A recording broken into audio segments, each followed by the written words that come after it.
Assalomu alaykum hurmatli do'stlar. Bugungi hikoya hayotni biz har doim ham e'tibor qilmaydiganimiz, lekin doim guvohi bo'ladiganimiz bir hikmati haqida. Harun ar-Rashidni eshitgansiz. Harun ar-Rashid kunlardan bir kuni saroyni bog'ida aylanib yursa, bir gulga ko'zi tushibdi. Juda ham chiroyli gul ekan. Ko'ngli ketibdi gulga va bog'bonni chaqirib aytibdiki, bog'bon, bu gulga diqqat qiling. Bir ziyon ko'rmasin. Ahvoli haqida menga ma'lumot berib turasiz. Bog'bon xo'p debdi va gulni boshqa gullardan boshqacha bir mehr bilan parvarishlashni boshlabdi. Va bir kuni tongda uyg'onib chamanzorga kelib qarasa, boyagi tanlangan gulning jami barglari to'kilgan ekan.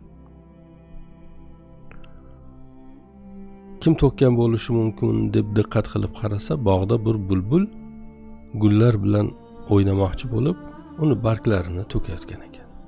Yugurib borib podshohga bo'lgan voqeani tushuntiribdi. Podshohim debdi, siz tanlagan gul bordi-ku, o'sha gulni barglarini bir bulbul to'kib tashlabdi. Nima qilay, u bulbulni bog'dan haydaymi? Ushlab o'ldiraymi, nima qilay desa, podshoh aytibdi, yo'q.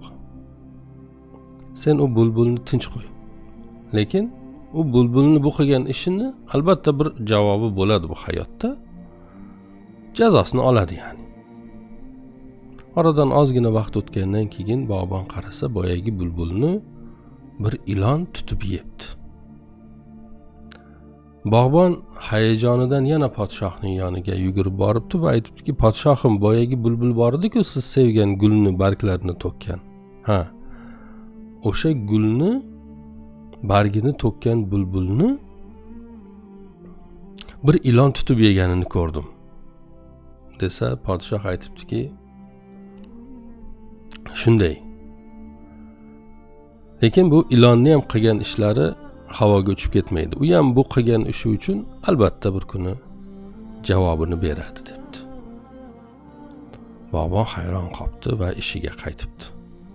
Oradan ozgina vaqt o'tgandan keyin bog'bon bir kuni bog'ini kezib yursa, oyog'ini tagidan boyagi ilon chiqib qoldi. Jon tahlikasida qo'lidagi ketmoni bilan boyagi ilonni boshiga bir necha marta urib o'ldiribdi. Darhol yugurib podshohning yoniga boribdi.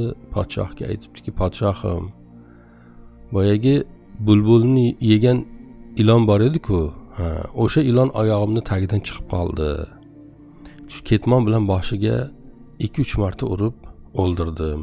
Aytganingizdek jazosini oldi degan ekan. Podshoh aytibdiki, yaxshi. Demak, seni ham bu qilgan ishing javobsiz qolmaydi. Sen ham javobini kutgin. Albatta bir kun hayot buni ham senga javobini beradi.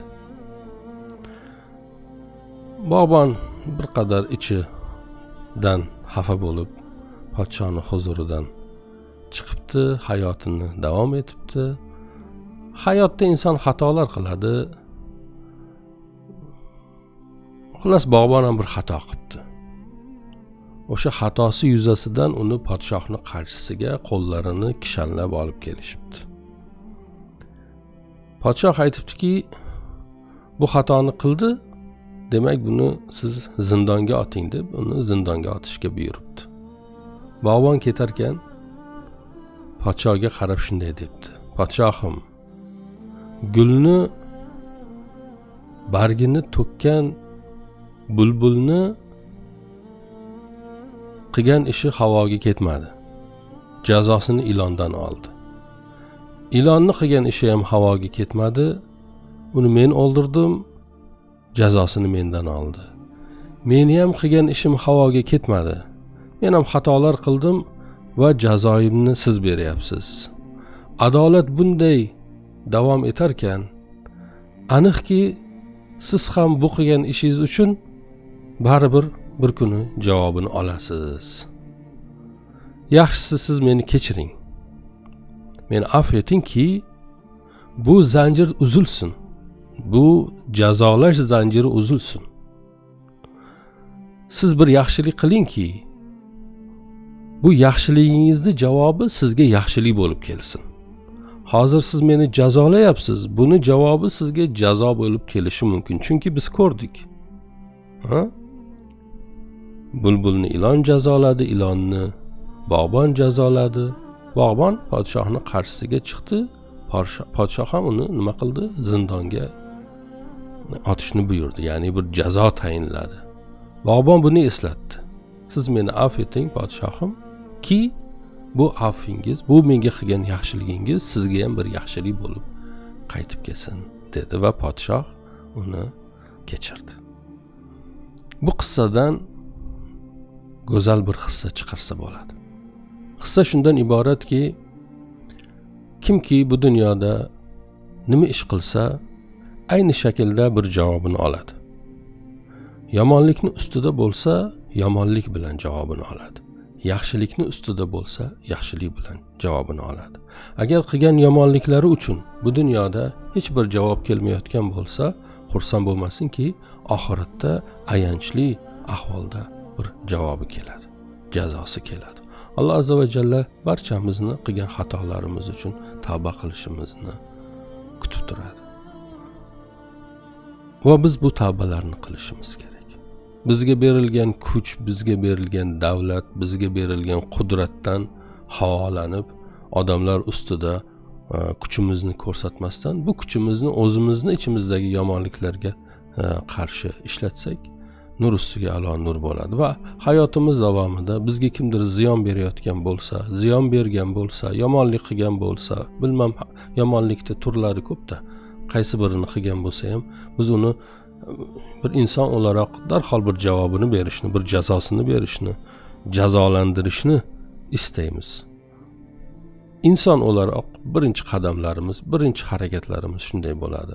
Agar biz o'zimizga aytsakki, do'stim, to'xta. Shu ishni qilma. Sen uni kechirginki, Alloh seni qilgan gunohlaringni kechirsin. Men uni kechirayki, Alloh meni ham qilgan gunohlarimni kechirsin. Shunday ekan bir-birimizga qarshi do'stlar, bir qadar kechirimli, tushunadigan bo'lsak, hammamiz uchun nur ustiga nur bo'ladi. Boyagi bir gap bor edi-yu, qafasdan qushni ozod qilayotgan odam qushni ozod qilmaydi aslida. O'zini ozod qilayotgan bo'ladi. Ya'ni kimnidir bir xatosi uchun jazolamayotgan odam aslida o'zini bir yomonlikdan, unga keladigan bir jazodan to'xtatgan bo'ladi, asragan bo'ladi ya'ni. Mana shunaqa. E'tiboringiz uchun rahmat, ajratgan vaqtingiz uchun rahmat. Aziz boshingiz omon bo'lsin, yo'llaringiz ravon, yaratganning doimo panohida bo'ling. Assalomu alaykum.